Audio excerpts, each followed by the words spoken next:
नमस्कार दोस्तों। डेट आज की 5 जनवरी 2026 है। स्वागत है आपका एडिटोरियल डिस्कशन में। आज 3 इश्यूज हम डिस्कस करेंगे। सबसे पहले इंपॉर्टेंट आर्टिकल हम डिस्कस करेंगे आज। यूएसए ने वेनेजुएला के ऊपर जो अटैक किया, क्या ये सही था, गलत था, क्यों अटैक किया, सब कुछ डिटेल से इस इशू को एनालाइज करेंगे। दूसरा आर्टिकल देखो, थोड़ा वुमन रीडिस्कवरी से संबंधित है, थोड़ा साइकोलॉजिकल आर्टिकल है। पीएसआईआर सोशियोलॉजी के जो स्टूडेंट्स हैं वो भी ज़्यादा बेहतर ढंग से समझ पाएंगे। मतलब शायद बहुत सारी लड़कियां फील करेंगी।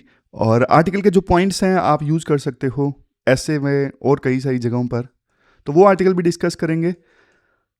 तीसरा आर्टिकल आज हम डिस्कस करेंगे, ये चाइना से संबंधित है, ह्यूब्रिस एंड कोशन।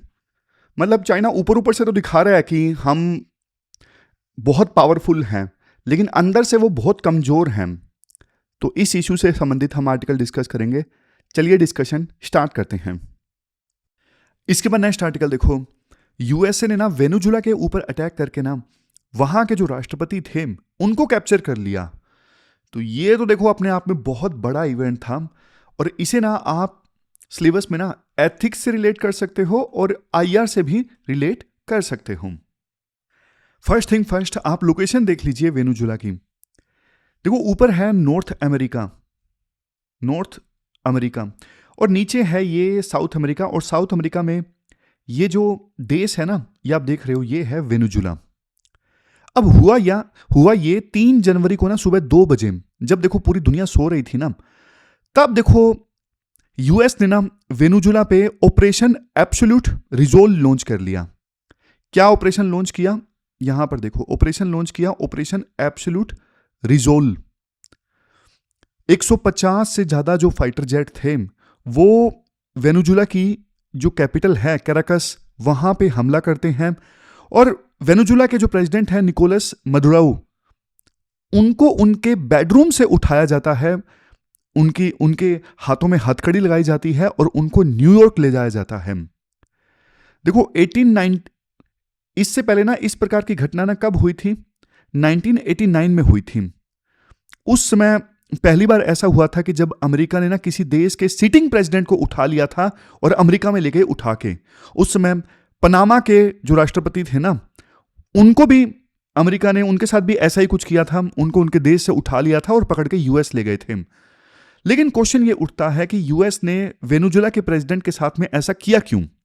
अब यूएसए ने देखो ऑफिशियली 3 रीजंस दिए हैं, 3 कारण दिए हैं कि हमने इस वजह से वेनेजुएला के जो प्रेसिडेंट है उनको उठाया है उनके देश से। लेकिन देखो कई बार ना दूसरा देश जो बोलता है ना वो हमेशा सच नहीं होता। तो पीछे की जो रियल स्टोरी है वो भी आपको पता लगनी चाहिए कि यूएस ने आखिरकार इस प्रकार का एक्शन लिया क्यों। देखो यूएसए का आरोप ये है, जो कि यूएस के राष्ट्रपति डोनाल्ड ट्रंप बोलते हैं, कि ये जो वेनेजुएला के राष्ट्रपति थे ना मडुरो, ये सिर्फ एक प्रेसिडेंट नहीं थे, बल्कि ये एक ड्रग लॉर्ड थे। जी हां, मतलब ड्रग्स का व्यापार करने वाले कार्टेल के लीडर थे, ये ड्रग लॉर्ड थे। अमेरिका का आरोप ये है कि वेनेजुएला की जो सरकार है ना वो डायरेक्टली ड्रग्स का धंधा कर रही थी और वेनेजुएला से ड्रग्स जा रहा था यूएस में। समझ रहे हो? और एविडेंस क्या दिए यूएस ने मेनली ना 3 एविडेंस दिए। एविडेंस मान लीजिए या फिर आरोप मान लीजिए, जो भी है। पहला है कार्टल्स ऑफ द सन्स। आप बोलोगे सर ये कार्टल्स ऑफ द सन्स क्या है? देखो यूएस का दावा यह है कि वेनेजुएलन आर्मी के जो सीनियर ऑफिसर्स हैं ना, उन्होंने मिलकर ये कार्टल बनाया हुआ है, मतलब ये गैंग बनाया हुआ है। और जो ये वेनेजुएला के राष्ट्रपति थे ना मडुरो, ये इस कार्टल के लीडर थे। जुलाई 2025 में ना यूएस ने क्या किया, इस कार्टल को ना फॉरेन टेररिस्ट ऑर्गेनाइजेशन डिक्लेयर कर दिया। मतलब इस ऑर्गेनाइजेशन को अल कायदा और इस्लामिक स्टेट वाली लिस्ट में डाल दिया गया था यूएस के द्वारा जुलाई 2025 में। दूसरा आरोप ये लगाते हैं यूएस वाले कि एक गैंग है ट्रेन डी अरागुआ गैंग, ये वेनेजुएला की ना सबसे खतरनाक गैंग है। और यूएसए का आरोप ये है कि ये जो गैंग है ना डायरेक्टली मडुरो के ऑर्डर्स पर काम करती थी। और ये इस गैंग ने ना 8 लाख अमेरिकन को मारने वाली जो ड्रग्स थी ना वो यूएसए के अंदर भेजी। ये दूसरा आरोप। तीसरा आरोप यूएस का ये था कि देखो, ट्रंप की जब पहली टर्म थी ना 2016 से लेकर 2020 के बीच में, उसी फर्स्ट टर्म में ना यूएस का जो जस्टिस डिपार्टमेंट है ना, उस जस्टिस डिपार्टमेंट ने ना वेनेजुला के राष्ट्रपति मडुरो को ना कोकीन ट्रैफिकिंग की कंस्पिरेसी में ना इंडिक्ट किया था। और इवन यूएस ने मडुरो के ऊपर $25 मिलियन का रिवॉर्ड भी रखा था इनकी सूचना देने पे, और बाद में इसे बढ़ा के अगस्त 2025 में यूएस ने इसे $50 मिलियन कर दिया था। तो ये देखो आरोप हैं किसके, यूएस के आरोप हैं। अब कुछ आप फैक्ट्स चेक करो। देखो कुछ अगर हम एनालिसिस करें, वैसे आपको प्रैक्टिकल चीजें बताऊं, रियलिटी चेक बताऊं आपको। देखो कुछ एक्सपर्ट्स ऐसे भी हैं जो बोलते हैं कि वेनेजुला का जो रोल है ना ड्रग ट्रैफिकिंग में उतना नहीं है जितना कोलंबिया का है। ये देखो, ये साउथ अफ्रीका में ये कोलंबिया है, ये वेनेजुला है। तो कुछ एक्सपर्ट्स बोलते हैं कि वेनेजुला से कम ड्रग्स जाते हैं यूएस में, बहुत ही कम, कोलंबिया से ज्यादा जाते हैं। इसके अलावा नेशनल इंटेलिजेंस काउंसिल, अब नेशनल इंटेलिजेंस काउंसिल ने 2025 में यह आरोप लगाया था कि मडुरो के और जो गैंग का नाम लिया ना मैंने, ट्रेन डी अरागुआ, ये जो गैंग का मैंने नाम लिया, इन दोनों के बीच में डायरेक्ट लिंक का ना कोई सॉलिड एविडेंस नहीं मिला है, ये यूएसए की एक काउंसिल बोलती है। तो फिर कैसे आरोप लगा सकता है यूएसए? मतलब समझ गए? तो यहां पे ना प्रीटेक्स्ट वर्सेस रियलिटी का गेम है। यूएसए कुछ बोल रहा है लेकिन रियलिटी वो है नहीं जो यूएस बोल रहा है। और अच्छा, आपके मन में एक क्वेश्चन ये भी आया होगा कि सर यूएसए ने जो कुछ किया, क्या ये इंटरनेशनल लॉ का, क्या ये यूएन के चार्टर का वायलेशन नहीं है? ऐसा सीधा सीधा अटैक करके किसी देश के राष्ट्रपति को उठा लेना, एक प्रकार से किडनैप कर लेना, और उसके खिलाफ फिर अब ट्रायल चलेगा यूएस के अंदर। अब वो नहीं छूटने वाला, अब वो गया। देखो यूएस ने ना इंटरनेशनल लॉ के एक प्रोविजन को यूज करने की कोशिश की है, मतलब अपने इस एक्ट को ना जस्टिफाई करने की कोशिश की है। आपको मैं सीधा सीधा बताता हूं, यूएन चार्टर का ना आर्टिकल 51 क्या कहता है? कोई भी देश अपनी रक्षा के लिए ना फोर्स यूज कर सकता है अगर उस पर आर्म्ड अटैक हो तो। ये यूएन चार्टर का आर्टिकल 51 है। अब यूएस की ये इंटरप्रिटेशन है कि भाई जो आर्टिकल 51 है ना, वो आर्म्ड अटैक होने की सूरत में सेल्फ डिफेंस का मौका देता है, हमने वही किया है। यूएस कहता है वेनेजुला ने ड्रग्स भेजे, ये एक प्रकार से ना आर्म्ड अटैक जैसा है, क्योंकि ड्रग्स की वजह से ना अमेरिकन्स मर रहे थे, ये हमारे लिए नेशनल सिक्योरिटी थ्रेट था, इसलिए हमने जो मिलिट्री एक्शन लिया ना ये जस्टिफाइड है। ये यूएसए का कहना है, समझ रहे हो? और इवन यूएस वाले तो ये बोलते हैं, उनके जो फॉरेन सेक्रेटरी है ना, वो ये बोलते हैं कि हमने जो वेनेजुला में किया, इनके प्रेसिडेंट को उठाया लिमिटेड स्ट्राइक्स करके, ये वार नहीं था, ये हमारा सिर्फ लॉ इन्फोर्समेंट ऑपरेशन था, सिर्फ लॉ इन्फोर्समेंट ऑपरेशन। क्योंकि यूएस के जस्टिस डिपार्टमेंट ने 2020 में इनको इंडिक्ट कर लिया था ना, तो ये ऑलरेडी अपराधी थे, मतलब आरोपी थे यूएस में चल रहे मुकदमे में, तो हमने उसको उठा लिया, बात खत्म, हमने लॉ को इन्फोर्स किया है। लेकिन देखो इंटरनेशनल लॉ के जानकार बोलते हैं यूएस तो कुछ भी बोल रहा है, यूएस ने जो कुछ किया उसे जस्टिफाई नहीं किया जा सकता। यूएन चार्टर का आर्टिकल 2 सेक्शन 4 ये क्या बोलता है? आर्टिकल 2 सेक्शन 4 साफ तौर पे बोलता है कि देखो कोई भी देश दूसरे देश की सोवरेनिटी और टेरिटोरियल इंटीग्रिटी के अगेंस्ट फोर्स का इस्तेमाल नहीं कर सकता। तो यूएस ने वेनेजुला की जमीन पर हमला किया बिना यूएन सिक्योरिटी काउंसिल ऑथराइजेशन के, तो देखो ये सीधा सीधा यूएन के चार्टर के आर्टिकल 2 सेक्शन 4 के अगेंस्ट है। और यूएस जो बोल रहे हैं ना कि हमने ये सेल्फ डिफेंस में किया, नहीं, यूएस का डिफेंस, यूएस का बहाना कि हमने सेल्फ डिफेंस में ऐसा किया है फेल हो गया है। क्योंकि देखो सेल्फ डिफेंस तब पास होता जब 3 कंडीशंस फुलफिल होती। पहली कंडीशन नेसेसिटी टेस्ट, क्या मिलिट्री फोर्स एकमात्र ऑप्शन था? नहीं, डिप्लोमेटिक ऑप्शंस थे, बात की जा सकती थी मडुरो से। दूसरा प्रोपोर्शनलिटी टेस्ट, 150 से ज्यादा जेट्स एयर स्ट्राइक करते हैं, सिविलियंस को डैमेज पहुंचता है, क्या यह प्रोपोर्शनेट था? नहीं। क्या और तीसरी चीज देखो, मतलब क्या वेनेजुला इमीडिएटली यूएस पे अटैक करने वाला था? नहीं। तो तीनों टेस्ट फेल होते हैं, नेसेसिटी टेस्ट, प्रोपोर्शनलिटी टेस्ट और तीसरा इमिनेंस टेस्ट, कि मतलब इमीडिएटली वेनेजुला कोई थ्रेट नहीं था यूएस के लिए। तो यूएस का बहाना कि हमने सेल्फ डिफेंस में किया, फेल हो गया, तीनों टेस्ट फेल हो गए। अगर 3 टेस्ट में यूएस पास होता तब मानते कि यूएस ने जो किया वो सेल्फ डिफेंस में किया। इवन देखो इंटरनेशनल कोर्ट ऑफ जस्टिस की ना 1986 की एक रूलिंग है, जिसमें देखो उन्होंने ना साफ तौर पे ये बोला था कि जो ड्रग ट्रैफिकिंग है ये एक आर्म्ड अटैक नहीं है। तो जब देखो ये आर्म्ड अटैक है ही नहीं इंटरनेशनल कोर्ट ऑफ जस्टिस के अनुसार, तो यूएस कैसे बोल सकता है कि वेनेजुला हमारे ऊपर आर्म्ड अटैक कर रहा था और बदले में हमने सेल्फ डिफेंस के लिए वेनेजुला के खिलाफ में एक्शन लिया। समझ गए? तो ये गलत था, इसे जस्टिफाई नहीं किया जा सकता। और देखो यूएस मडरो की जो दुश्मनी थी ना वो बहुत पुरानी थी। ये तो चलो खामखा के आरोप यूएस ने लगाए और होगा, मतलब ड्रग ट्रैफिकिंग वाला चार्ज हो सकता है सच भी हो, लेकिन उतना मेजर नहीं था। एक्चुअल में 2013 में ना वेनेजुला में ना हुगो सावेज थे, उनको रिप्लेस करके मडरो जो थे वो राष्ट्रपति बने। 2017 में ट्रंप ने ना वेनेजुला के ऊपर सैंक्शंस लगा दिए। फिर 2019 में क्या हुआ, यूएस ने ना वेनेजुला का जो लेजिटिमेट प्रेसिडेंट है वो जुआन ग्वाइडो को माना। इन्होंने बोला यूएस वालों ने कि जो मडरो है वो लेजिटिमेट प्रेसिडेंट नहीं है, उन्होंने इलेक्शन में धांधलीबाजी की, लेजिटिमेट प्रेसिडेंट जुआन ग्वाइडो हैं। फिर 2024 में फिर से इलेक्शंस हुए वेनेजुला में, फिर से इलेक्शंस पे आरोप लगा कि धांधलीबाजी हुई है, रिग्ड इलेक्शंस हैं। यूएस ने इलेक्शंस के रिजल्ट्स को रिजेक्ट कर दिया और 2026 में अब यूएस ने वेनेजुला के ऊपर अटैक कर दिया। ट्रंप कहते हैं मैंने फोन कॉल की थी 1 हफ्ते पहले वेनेजुला के राष्ट्रपति मडरो को और मैंने इनको बोला था कि भाई सरेंडर कर दो, हम नजदीक हैं, बच नहीं पाओगे। तो ट्रंप कहते हैं कि देखो वो सरेंडर करने के नजदीक थे लेकिन उन्होंने नहीं किया और अब नतीजा ये हुआ कि हमने उनके ऊपर अटैक किया और उनके प्रेसिडेंट को हमने पकड़ लिया, गिरफ्तार कर लिया। अब यूएस का हिडन एजेंडा आप देखिए, चलो ये तो चलो ठीक है, हिडन एजेंडा देखिए आप। हिडन एजेंडा देखो ये है कि वेनेजुला के पास है तेल, 303 बिलियन बैरल्स तेल है वेनेजुला के पास में।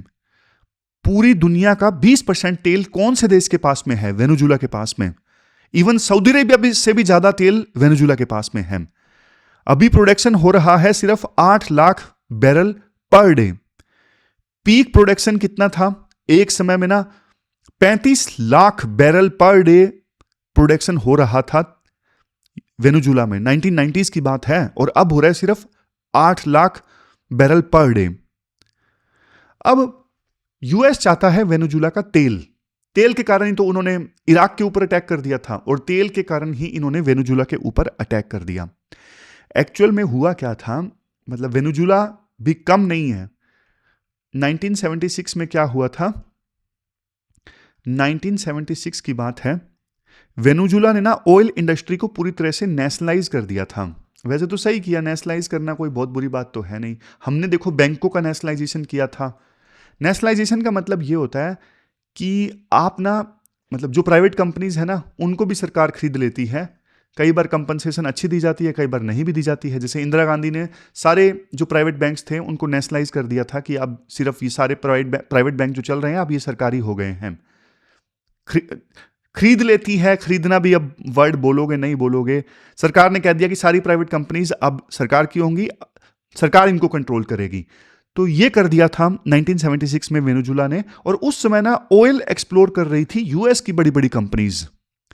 तो अमेरिकन कंपनीज को ना उस समय 1976 में ना बिलियंस ऑफ डॉलर्स का नुकसान हुआ था। फिर 2007 में फिर से हुगो सावेज वहां पे राष्ट्रपति थे ना, उन्होंने दूसरी नेशनलाइजेशन की। एक्सो मोबिल और कोनोको फिलिप्स जैसी जो कंपनीज थी ना उनको निकाल दिया और उनकी जो एसेट्स थी उस पर कब्जा कर लिया, मतलब सरकार की हो गई वो सारी एसेट्स। अब ट्रंप बोल रहे हैं कि देखो उस समय अमेरिकन कंपनीज को नुकसान हुआ था लेकिन अब अमेरिकन कंपनीज जो है वो वापस वेनेजुला में जाएंगी और ऑयल एक्सप्लोर करेंगी। तो सीधा सीधा ये एक प्रकार से ना रिसोर्स कर्स है। रिसोर्स कर्स जानते हो क्या होता है? आप ना झारखंड का एग्जाम्पल लीजिए या फिर कोई और एग्जाम्पल लीजिए। जिस देश में या फिर जिस राज्य में नेचुरल रिसोर्सेज ज्यादा मिलेंगे ना वहां पे आपको इंस्टेबिलिटी मिलेगी। अगर देश है तो वहां पे फॉरेन इंटरवेंशन होता है। जैसे इराक है, इराक में यूएस ने इंटरवेंशन किया 2003 में, लीबिया में किया 2011 में, और वेनेजुला में अब तेल के लिए कर दिया 2026 में। तीनों पे यूएस ने अटैक किया तेल के लिए। अब यहां पे लास्ट में एक और डॉक्ट्रिन भी आता है, मुनरो डॉक्ट्रिन 2.0।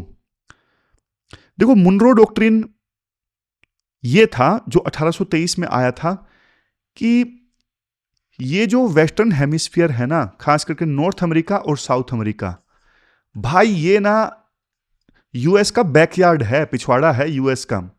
यहां पे किसी देश की हिम्मत नहीं होनी चाहिए यहां पे घुसने की। और ट्रंप ये कहते हैं कि भाई वेनेजुला जो हमारा पड़ोसी देश है, मतलब वेस्टर्न हेमिस्फीयर, यूएस का बैकयार्ड, यहां पे रशिया घुस रहा था, यहां पे चाइना लोन दे रहा था वेनेजुला को, ईरान ड्रोन वगैरह दे रहा था वेनेजुला को।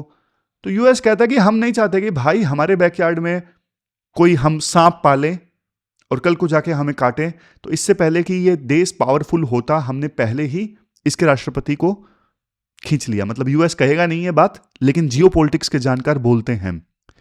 यूएस को चाहिए पूरा तेल, यूएस को पनामा कैनाल भी चाहिए। ट्रंप इवन ग्रीनलैंड को एक्वायर करना चाहते हैं। ट्रंप इवन कनाडा को अपना 51वां स्टेट बनाना चाहते हैं। ट्रंप तो भाई जो इन्होंने वेनेजुला के साथ किया, कल को वो मैक्सिको के साथ भी कर सकते हैं। वो तो बोल रहे हैं कि मैक्सिको जो है वो ड्रग कार्टल्स की तरफ से रन किया जा रहा है और हमें कुछ एक्शन लेना पड़ेगा। तो ये सिचुएशन है। और इंटरेस्टिंगली आपको एक बात बोलूं, अर्जेंटीना के जो राष्ट्रपति हैं ना, वो थोड़े राइट विंग के हैं। उन्होंने बल्कि यूएस के इस मूव की, यूएस के इस एक्शन की तारीफ करी है। यूरोपियन यूनियन ने काफी सदा हुआ रिस्पॉन्स दिया है, डायरेक्टली उन्होंने यूएस को क्रिटिसाइज नहीं किया, क्योंकि मडरो देखो थे तो डिक्टेटरी, मतलब इन्होंने भी काफी अपोजिशन वगैरह पे काफी अत्याचार किए थे। कोई भले इंसान तो ऐसा थे नहीं है, लेकिन यार बात सही है, भले इंसान तो थे नहीं, डिक्टेटर टाइप ही थे ये। बट इस प्रकार से यूएस से खुलेआम दूसरे देश में घुस के राष्ट्रपति को पकड़ के ले आता है, तो देखो बहुत सारे छोटे छोटे देशों में ना डर फैल जाता है कि अगला नंबर हमारा है, यूएस हमारे साथ भी ऐसा कर सकता है। तो ये हमने पूरा आर्टिकल डिस्कस किया, चलते हैं आगे। इसके बाद नेक्स्ट आर्टिकल देखो, वुमेन सेल्फ डिस्कवरी से संबंधित है। देखो वैसे तो ये आर्टिकल जो है वो महिलाओं की साइकोलॉजी पर है, बट जो कंसेप्ट है वो यूनिवर्सल है। मतलब हम सभी देखो किसी ना किसी फॉर्म में ना सोसाइटी के अप्रूवल ट्रैप में फंस जाते हैं। आपने सिलेबस में जीएस पेपर 1 सोसाइटी से जीएस पेपर 1 एथिक्स और इवन ऐसे राइटिंग में भी इस आर्टिकल के जो पॉइंट्स है वो यूज होंगे। और खास करके सोशियोलॉजी और पीएसआईआर ऑप्शनल के जो स्टूडेंट्स हैं ना, उनके लिए आर्टिकल काफ़ी इंपॉर्टेंट है। देखो रूसो एक महान थिंकर थे, उन्होंने एक बात बोली थी, man is born free and everywhere he is in chains. अब उस समय उन्होंने मैन के संदर्भ में बोली थी, बट बात जो है वो सभी के लिए एप्लीकेबल होती है। उनके कहने का मतलब ये था कि देखो इंसान का जो जन्म होता है ना, जब जन्म होता है तब वो फ्री होता है, लेकिन जैसे जैसे वो बड़ा होता है ना, सोसाइटी उसके ऊपर ना बहुत सारी कंडीशंस लगा देती है, बहुत सारी रिस्ट्रिक्शंस सोसाइटी लगा देती है। और धीरे धीरे वो इंसान जो फ्री पैदा हुआ था ना, वो सोसाइटी की चैन्स में ना जकड़ता जाता है। आज देखो महिलाओं के कंटेक्स्ट में हम इन चैन्स को समझेंगे। राइटर बोलती हैं कि देखो सोसाइटी जो है ना वो लड़कियों को ना बचपन से ही रोल दे देती है। रोल जैसे सी इज सेंसिबल, सी इज काम, सी क्रिएट्स नो ट्रबल। मतलब घर में जैसे देखो लड़का अगर गुस्सा करे तो ये बोल दिया जाता है कि बच्चा है, लड़की अगर गुस्सा करे इतनी बदतमीज हो। मतलब समझ रहे हो, अलग अलग तरह से ट्रीट किया जाता है लड़कियों को और लड़कों को। प्रॉब्लम कब आती है? प्रॉब्लम देखो तब आती है जब देखो अप्रूवल जो है सोसाइटी का वो ऑक्सीजन बन जाता है सांस लेने के लिए। ये बात अभी आपको समझ में नहीं आएगी जब तक मैं आपको एग्जाम्पल नहीं दूंगा। मतलब बिना तारीफ के आपको ना सांस लेने में भी तकलीफ हो, बिना तारीफ के आपको सांस लेना भी घुटन के समान लगे। अभी भी नहीं समझे? अब समझोगे। मतलब जब देखो आपके अंदर ये बात जो है वो घर कर जाती है, बैठ जाती है कि लोग क्या कहेंगे, वो आपका जीपीएस बन जाता है। आप सिर्फ वही करते हो कि लोगों को वो चीज पसंद आएगी या फिर नहीं आएगी। तो फिर देखो, वो औरत जो है वो एक इंसान नहीं रहती, वो एक आइडिया बन जाती है। मतलब वो सोसाइटी की स्क्रिप्ट पे काम करती है, वो अपने हिसाब से नहीं चलती। वो औरत सिर्फ वही काम करती है जो उससे एक्सपेक्ट किया जाता है कि अच्छा ये करूंगी तो सोसाइटी मुझे अप्रूवल देगी, सोसाइटी बोलेगी कि हाँ तुमने अच्छा काम किया है। वो अपने हिसाब से जिंदगी जी नहीं पाती। साइकोलॉजी में ना एक कंसेप्ट होता है इंट्रोजेक्शन। इंट्रोजेक्शन जानते हो क्या होता है?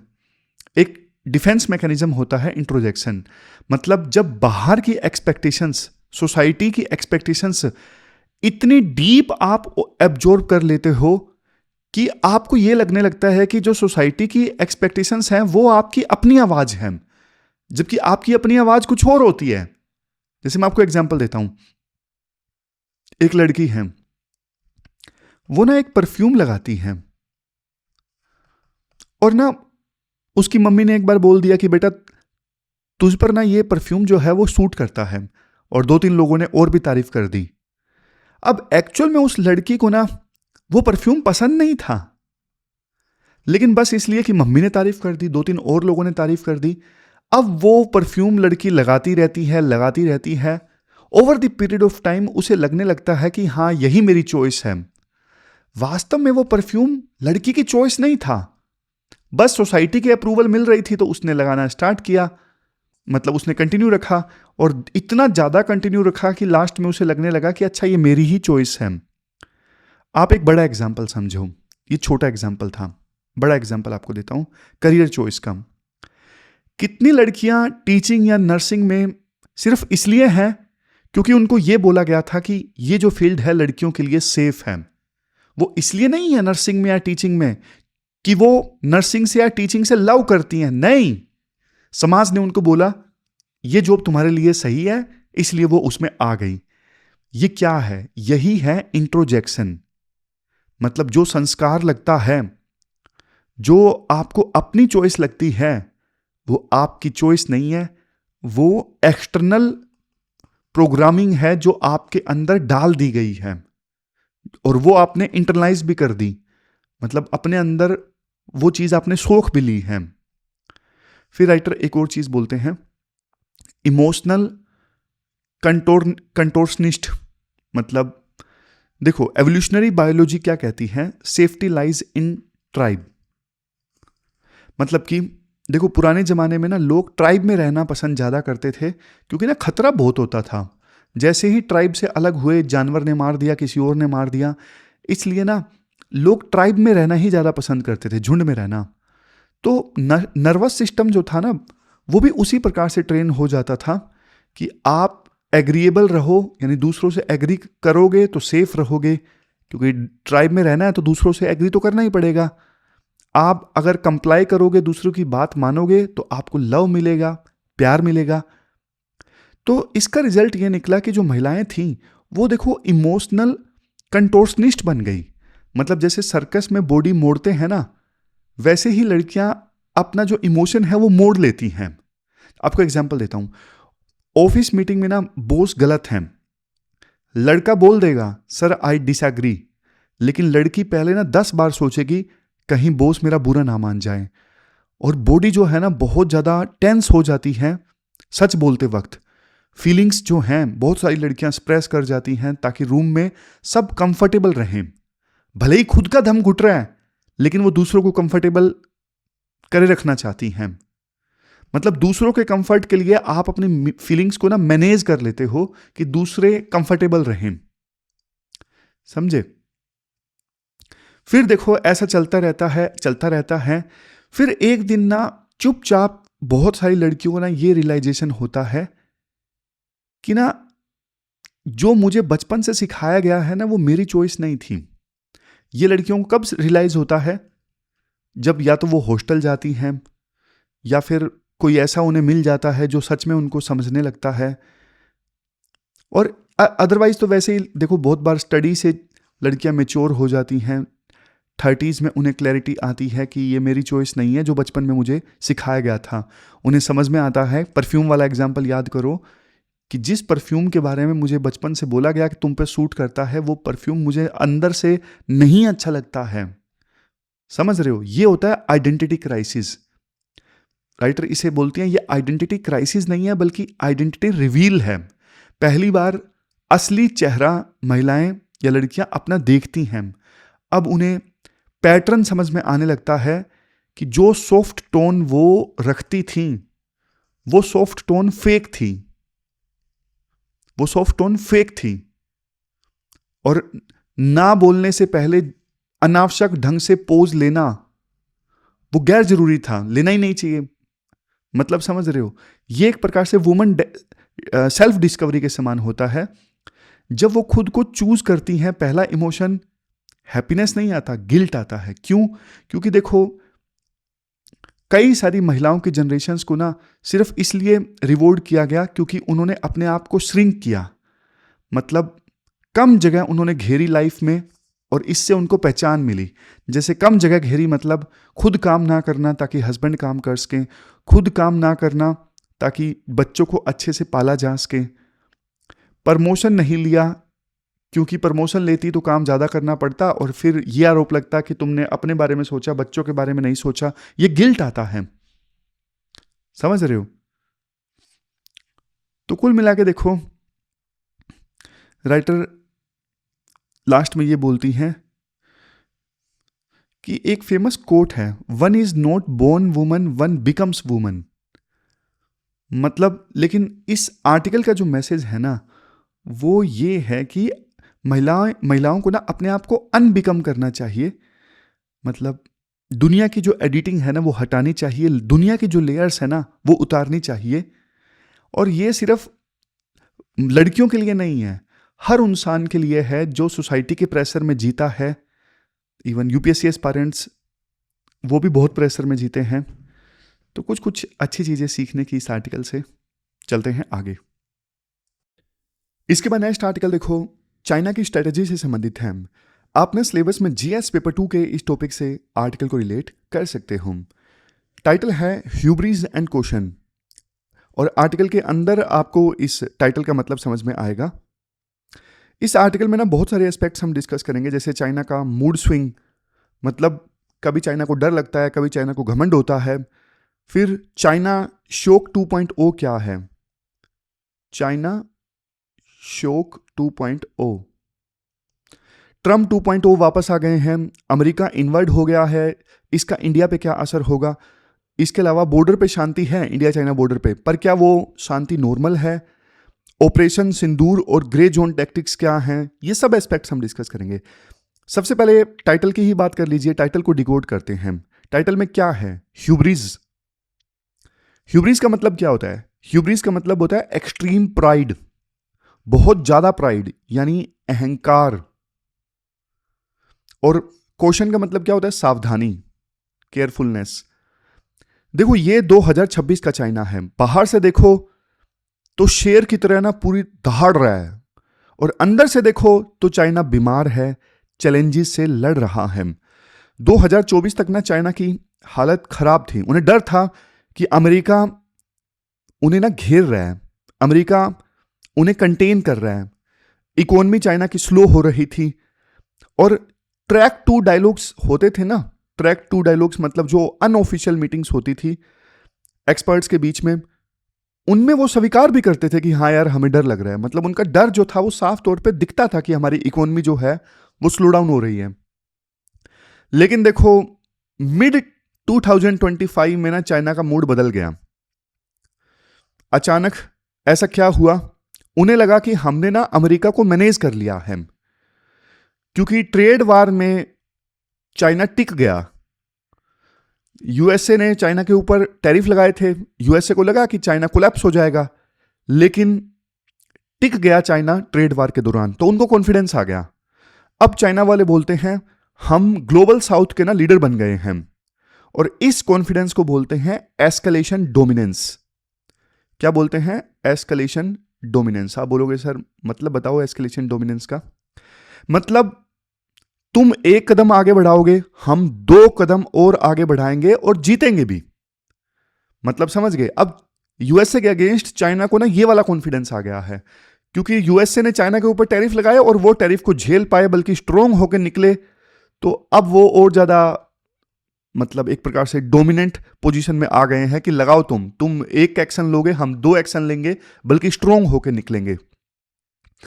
लेकिन देखो, जापान को छोड़कर ना बाकी सबके साथ चाइना ने ना रिश्ते स्टेबल करने की कोशिश की है। चाइना के ना एक स्ट्रेटेजिस्ट थे सुंजू, उनकी ना एक बहुत फेमस बात है, जब देखो आप बहुत ज़्यादा स्ट्रोंग हो ना, ताकतवर हो, तो आप स्ट्रोंग मत दिखो दुश्मन के सामने, आप कमज़ोर दिखो। और जब आप कमज़ोर हो वास्तव में, तो आप दुनिया के सामने कमज़ोर मत दिखो, तब आप दुनिया के सामने स्ट्रोंग दिखो। और शायद चाइना यही कर रहा है। ये कॉन्फिडेंस ना उनकी इंटरनल वीकनेस को छुपाने की एक प्रकार से तकनीब है, तरीका है उनका कि इंटरनल वीकनेस को छुपाया जा सके। अब आते हैं रियल इकोनॉमी पर, मतलब उनका डेटा देखो। 2025 में चाइना की जो ग्रोथ है वो दिखाई गई है 5%, बट असल में देखो 5% है नहीं, वो कम है। मतलब चाइना के अंदर जो डोमेस्टिक डिमांड है ना, वो डेड है आज के समय में। चाइना में जो प्रॉपर्टी सेक्टर है वो पूरी तरह से डूब चुका है और वहां पे ना डिफ्लेशन चल रहा है। मतलब चीज़ों के जो दाम हैं वो गिर रहे हैं लगातार। 38 मंथ से ना, लगातार 38 मंथ से प्रोड्यूसर प्राइसेस नेगेटिव हैं।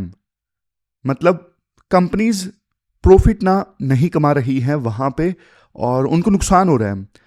तो सी जिनपिंग का ना मास्टर प्लान था जो उन्होंने अक्टूबर 2025 में रिलीज़ किया था, जिसमें उन्होंने कहा था कंजम्पशन भूल जाओ, फोकस करो नेशनल सिक्योरिटी और टेक्नोलॉजी पर, सेमीकंडक्टर्स पर, एआई पर, ग्रीन एनर्जी पर। इसे कहते हैं स्टेट लेड मॉडल। मतलब सरकार पैसा लाएगी, मार्केट पैसा नहीं लाएगा। अब देखो इसका ग्लोबल असर क्या हुआ। इसका ग्लोबल असर है चाइना शॉक 2.0। China shock 2.0।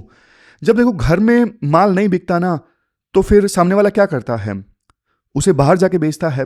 तो चाइना ने यही कोशिश स्टार्ट कर दी है कि माल घर में तो नहीं बिक रहा है, डोमेस्टिक डिमांड तो है नहीं, अब उसे बाहर बेचेंगे हम। चाइना ने एक्सपोर्ट का गियर दबा दिया और ट्रेड सरप्लस ना चाइना का $1 ट्रिलियन से ज्यादा क्रॉस कर गया। $1 ट्रिलियन। सोचो अगर चाइना सस्ते इलेक्ट्रिक व्हीकल्स, सस्ते सोलर पैनल्स और बैटरी पूरी दुनिया में भर देगा तो क्या होगा। बाकी कंट्रीज की जो फैक्ट्रीज हैं वो तो बंद हो जाएगी। तो इसके बाद ना आईएमएफ ने चाइना को वार्निंग दी कि भाई तुम क्या कर रहे हो। मतलब पूरी दुनिया तुमसे ट्रेड करना बंद कर देगी अगर ये सब चलता रहा तो। मतलब डायरेक्ट ऐसी बात नहीं कही, इनडायरेक्ट वार्निंग दी थी। चाइना देखो इतना बड़ा है कि वो अपनी प्रॉब्लम्स ना एक्सपोर्ट नहीं कर सकता बिना दुनिया को हिलाए, इतना बड़ा है चाइना। हमारा ट्रेड डेफिसिट चाइना के साथ जानते हो कितना है। हमारा ट्रेड डेफिसिट चाइना के साथ में है $110 बिलियन का। हम चाइना के ऊपर डिपेंडेंट है मेडिसिन के लिए, इलेक्ट्रॉनिक्स के लिए, रेयर अर्थ मैग्नेट्स के लिए। और सिर्फ देखो ये व्यापार नहीं है चाइना के साथ में, बल्कि हम इन सब चीज़ों के लिए चाइना के ऊपर डिपेंडेंट है, तो नेशनल सिक्योरिटी भी खतरे में आती है। अब आते हैं इंटरनेशनल पॉलिटिक्स पे। 2026 में यूएसए के राष्ट्रपति कौन है? ट्रंप। सेकंड टर्म है। और ट्रंप की पॉलिसी क्या है? America first. उन्होंने देखो स्ट्रेटेजी बदल दी है। पहले चाइना सिस्टमिक राइवल था, मतलब दुश्मन था, लेकिन अब चाइना ना इकोनॉमिक कॉम्पिटिटर है। अमेरिका अब इंडो पैसिफिक पर कम ध्यान दे रहा है, अपने पड़ोस पर। जैसे पहला आर्टिकल हमने डिस्कस किया वेनेजुला से संबंधित, फिर वो कोलंबिया पर भी हमले की धमकी दे रहे हैं ट्रंप। तो मतलब चाइना ना अब अपने पड़ोस पे ज़्यादा ध्यान दे रहे हैं और इंडो पैसिफिक पे कम ध्यान दे रहे हैं। आर्टिकल में बोला जाता है, मतलब यूएस ने वेनेजुला के ऊपर अटैक किया ना, तो चाइना चुप नहीं रहा, चाइना ने विरोध किया, क्योंकि चाइना को पता है कि हमारा पैसा वेनेजुला में लगा है। और मतलब चाइना और यूएस जो है वो वेनेजुला में भी लड़ रहे हैं। तो बात इतनी है कि यूएस ने चाइना के साथ अपनी लड़ाई बंद नहीं की है, लेकिन अलग तरह से अब यूएस जो है वो चाइना से लड़ना चाहता है। लड़ाई का तरीका यूएस ने बदल दिया है। फिर G2 शो की बात की जाती है।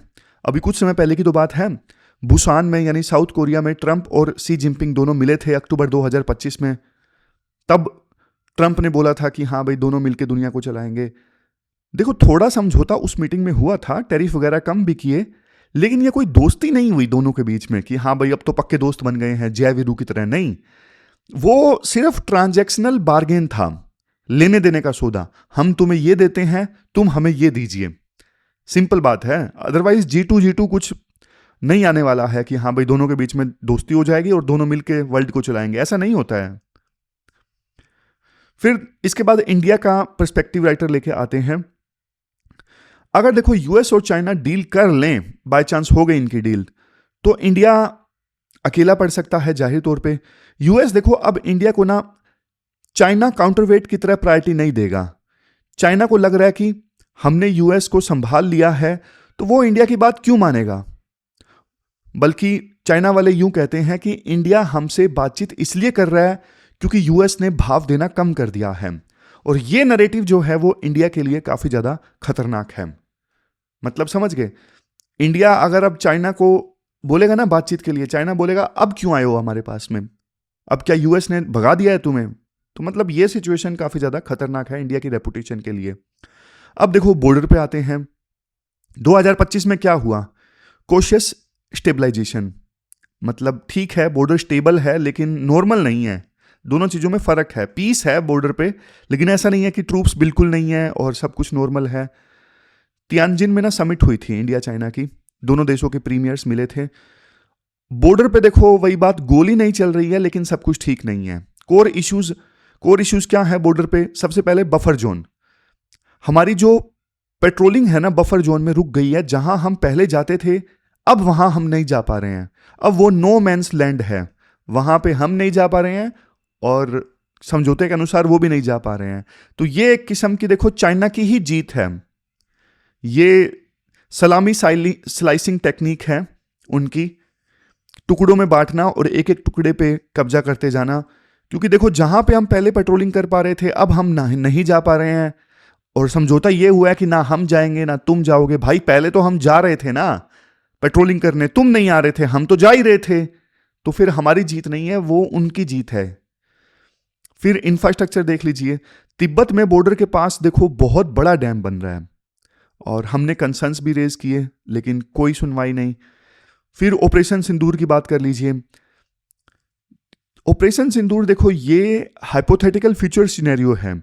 चाइना और पाकिस्तान का ना बैटलफील्ड में कोलिजन है, दोनों मिलकर एक्सरसाइज कर रहे हैं ताकि कल को इंडिया फिर से ऑपरेशन सिंदूर लॉन्च करता है तो इस बार इंडिया को ज्यादा मतलब पिछली बार तो पाकिस्तान फेल हो गया था और उसने चाइना को भी बोला कि आप मदद नहीं कर पाए, लेकिन इस बार वो पहले से एक्सरसाइज कर रहे हैं कि ऑपरेशन सिंदूर जैसा कुछ होता है तो हम इंडिया को जवाब दे सकें।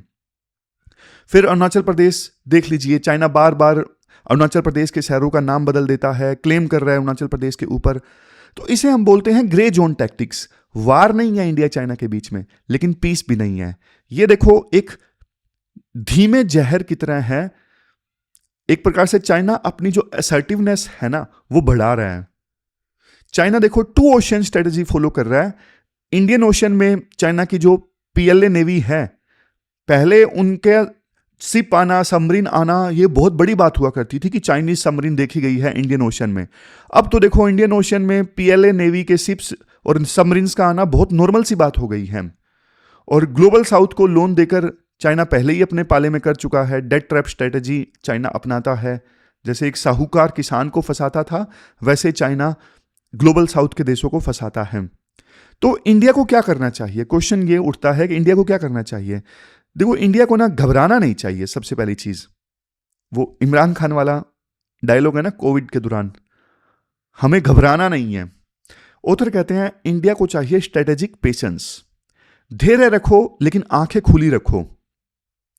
आप ना चाइना के साथ में कैलिब्रेटेड एंगेजमेंट जारी रखो, मतलब बातचीत जारी रखो ताकि वार ना हो। दूसरा एसिमेट्रिक डेटरेंस। देखो हम चाइना जितनी बड़ी फौज शायद ना बना पाए पर इतनी ताकत रखें कि उन्हें नुकसान पहुंचा सकें हम आसानी से, मिसाइल्स की सहायता से, ड्रोन्स की सहायता से। फिर इंटरनल स्ट्रेंथ, हमें देखो अपनी टेक्नोलॉजी ना खुद बनानी होगी। चाइना के ऊपर मेडिसिन के लिए और रेयर अर्थ मिनरल्स के लिए हमें डिपेंड नहीं होना है, खुद अपने पैरों पे अपने को खड़ा होना है। 2026 का साल देखो इंडिया के लिए भी ना अग्नि परीक्षा से कम नहीं है। चाइना का जो ह्यूब्रिज है ना, ह्यूब्रिज मतलब उनका जो घमंड है, हमारे लिए देखो खतरा है। हमें क्वेश्चन यानी सावधानी और स्ट्रेंथ दोनों चाहिए। ये कह के राइटर जो है आर्टिकल को ख़त्म करते हैं। तो ठीक ठाक आर्टिकल था। लास्ट में क्वेश्चन देख लेते हैं जो आपको अटेम्प्ट करना है। ये क्वेश्चन आपको अटेम्प्ट करना है, चाइना वाला आर्टिकल जो हमने डिस्कस किया ना, इसी से संबंधित ये क्वेश्चन है। 250 वर्ड्स में आपको इस क्वेश्चन का आंसर देना है। 15 मार्क्स का ये क्वेश्चन है। तो ये थी हमारी आज की डिस्कशन। कल मिलते हैं फिर से एक नई डिस्कशन के साथ। तब तक आप अपना ध्यान रखिए, अच्छे से पढ़िए। Thank you very much for discussion.